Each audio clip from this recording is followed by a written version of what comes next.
পশ্চিমবঙ্গ থেকে মধ্যপ্রদেশে বাঙালিরা বেশি সুরক্ষিত। মধ্যপ্রদেশের অনুষ্ঠানে আক্রমণ শানিয়েছেন এভাবেই জেপি নাড্ডা। পশ্চিমবঙ্গে বাঙালিরা সুরক্ষিত নন। যে পশ্চিমবঙ্গ একসময় দেশকে নেতৃত্ব দিত তারা আজ বিপদে। সারা দেশের উচিত পশ্চিমবঙ্গের পাশে দাঁড়ানো। মধ্যপ্রদেশে দাঁড়িয়ে পশ্চিমবঙ্গে পরিবর্তনের ডাক দিয়েছেন জেপি নাড্ডা।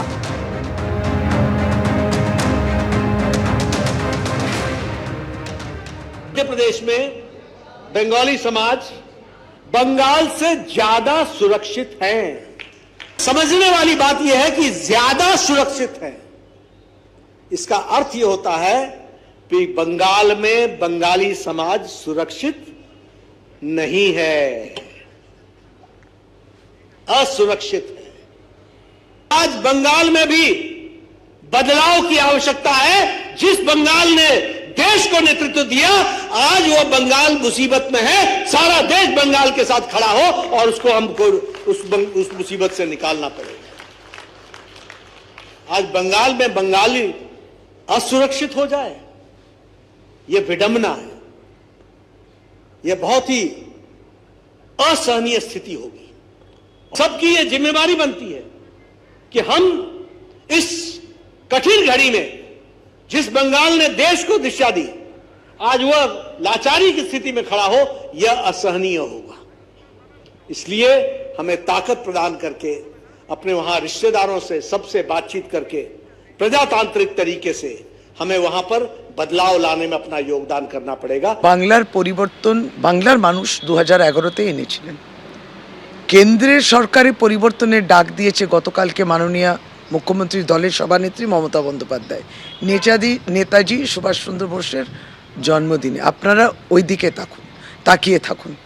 যারা বাংলার উন্নয়ন টাকা বন্ধ করে দিলেন, ন্যায্য প্রাপ্য বন্ধ করে দিলেন, বাংলাকে বাংলাদেশি ভাষা বললেন, বাংলার অপমান করলেন, তারা কোন অধিকারে এখানে জেতার স্বপ্ন দেখেন?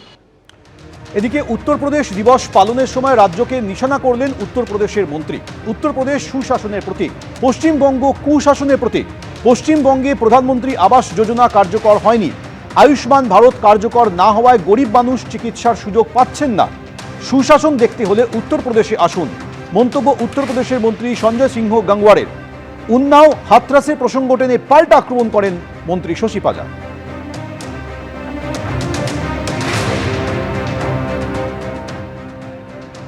पश्चिम बंगाल में मैं जब से यहाँ प्रवास पे आया हूँ, मैं बहुत गरीबों को मैंने देखा है।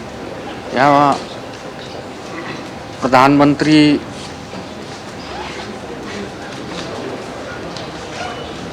आवास योजना लागू नहीं है, गरीबों को इलाज के लिए आयुष्मान योजना लागू नहीं है, प्रधानमंत्री आयुष्मान योजना लागू नहीं है, जिससे तमाम गरीब इलाज के अभाव में,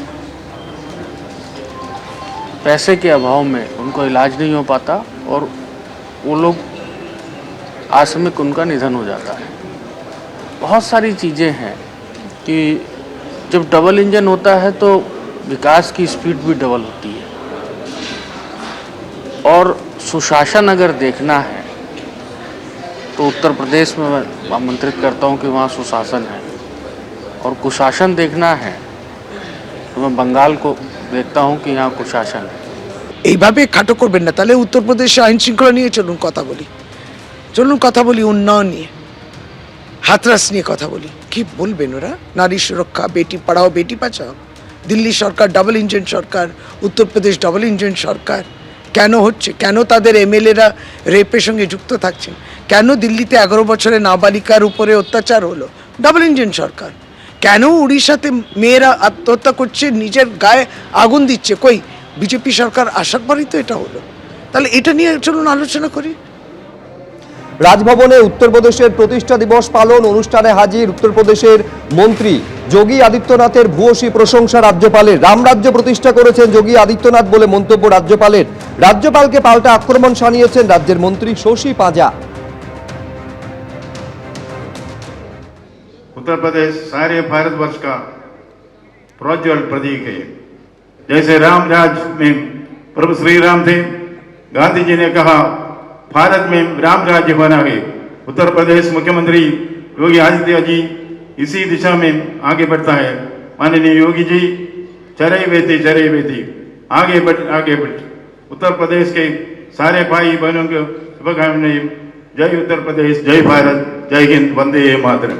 মাননীয় রাজ্যপাল তার চেয়ারের একটা গরিমা আছে এবং সংবিধান মেনে যদি চলি, সত্যি আমরা তো সেরকম বিরোধিতা এগুলো করতে চাই না, তার চেয়ারের কে রেসপেক্ট করে, কিন্তু আমরা কিন্তু প্রতিনিয়ত প্রতিদিন নতুন নতুন ঘটনা এবং নতুন নতুন এই কর্মসূচির অবতারণা দেখছি। তিনি যেমন এর আগেও একটা কি ওয়ার রুম করেছিলেন। আমার মনে হয় আস্থা রাখুন মমতা বন্দ্যোপাধ্যায় সরকারের উপর এবং বরং প্রশংসা করবেন। এখানকার সরকারও প্রচুর কাজ, বিকাশের কাজ করেছে, উন্নয়নের কাজ করেছে, মানুষ সমর্থন করেছে, তিনবার তাকে নির্বাচিত করেছে। রাজ্যপাল আমাদের প্রতিও একটা সমর্পিতা থাকুক। এবিপি আনন্দ, এগিয়ে থাকে, এগিয়ে রাখে।